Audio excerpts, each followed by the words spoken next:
Now we're ready to attach our main panel, the front and the back. And you're looking right now at my lining, and then this is considered the side panel.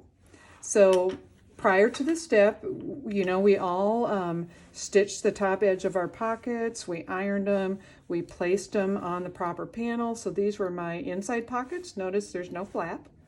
And in the inside, I had this, what is called a cell phone pocket, but we talked about that it's too small to be a cell phone pocket, but it's going to work really nicely for IDs and things like that. So those are already attached to these pieces when you assemble. And what we do is we're going to have the side panel always on the bottom of our seam, and we will lay the front or back panel on top of it and work our way around this curve. The fact that we're going around this curve is going to cause a couple possible things. A little bit of gathering to happen. You can't really see it, but it just eases it in, which makes this piece shorter. That is why we didn't give you a definitive size piece to close the gap between the zipper and this. It changes with each bag you make. It will be different. The width will always be the same, but that length is going to be a little different. So I went ahead and I stitched this together just so you could see what our goal is. And on this bag, because I have access to these metal D-rings, I went ahead and I attached a tab with the D-ring on it. You are going to use your loop. You know, we made a big long loop. You're going to go ahead and take that and you're going to go like so. And you'll stitch that to what is called your side panel at the top. Let's just move that out of the way. So instead of having that on there, you're going to have this. And then, you know, the customer is going to use this to hook their keys onto. All right, and then once you have that stitched on there, you can just clip it off, and then we still have a length of that available to make other loops. So for example, before I finish this bag up, I'm going to make a loop, and you will too. I'm going to recommend you do the same thing. You're going to make a little loop over here and one on the opposite side. These are going to go inside the bag, and this is where we anticipate consumers putting their hand sanitizer and chapstick. So they're just going to be someplace above your pocket. Don't get them too close to the pocket, because then the item is going to go in the pocket. You know, that's not going to be convenient. So just halfway up someplace. And I would avoid having them directly opposite of each other. Go ahead and have one a little bit higher than the other. All right, so that's important. So let's just say I have that done and you have that done.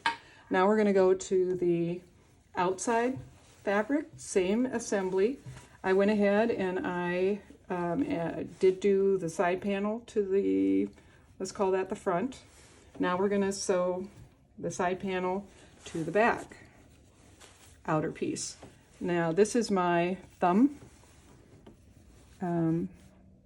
strap is here, and you can tell a little bit that I just put a scrap of foam in there just to give it some body. And I leave this on here because it's easier to handle.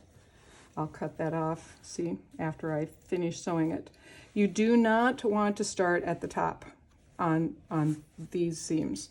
So we're going to line these up, make sure they're lined up exactly the same on both sides. So let's take a look at that.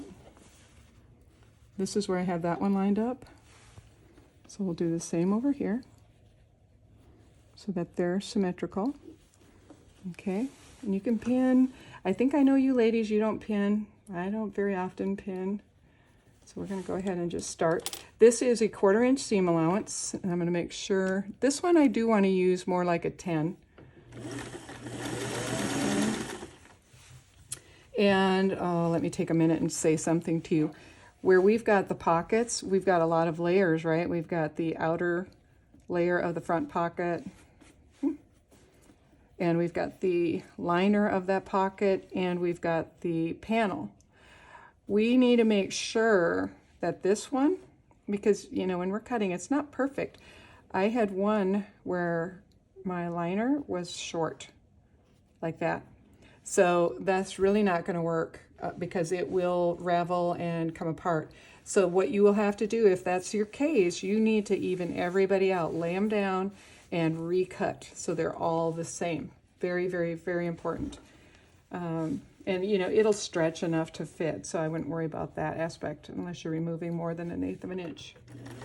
So because this is a thumb strap, that's probably going to have a little bit of stress on it. I backstitch there.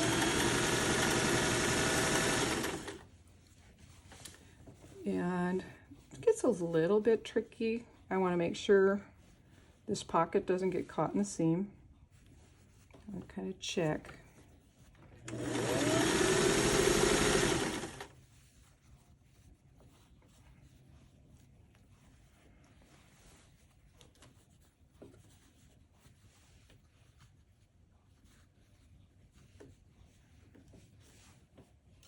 Right, so I'm just sort of moving things out of the way just now, and I'm going to backstitch there because that's the top of the pocket flap, or the pocket itself, and of course people are probably going to tug on that, so we need to make sure.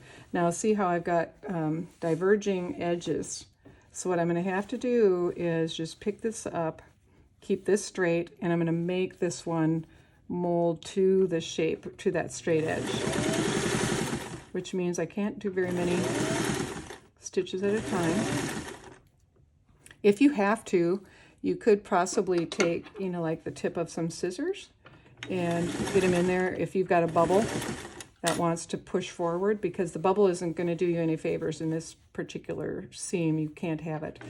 So if you have one, just get something in here that will help you smooth that bubble out. Hold it down. After you've done 150 of these, you girls are going to be really quick at it, opposed to how long this has taken me. But just know the first few times it's going to feel a little bit foreign until your hands get used to the idea. So on the opposite side, I left not quite a 1/2 inch, but close. We want to do that because that's our seam allowance where we're going to join up. So if we get too tight, it's just going to make life difficult for us. So I am going to backstitch so that I don't have strings sticking out. So now, this is the outside of the bag. I'm going to turn it. At the top, I have, I'm going to have to pick that out because I need that to be open like it is on this side so I can attach the zipper.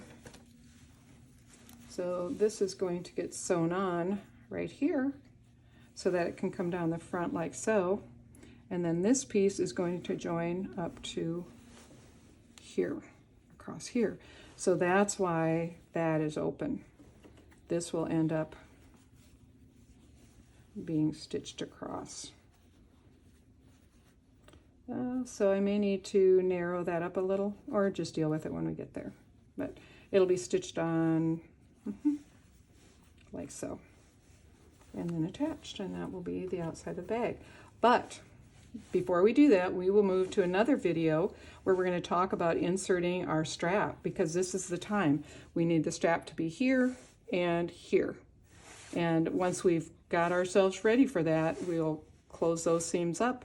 We'll, when we sew this down, we will be attaching the lining at the same time, and we'll leave one little spot where we can turn everything right side out. So we are very close to being done.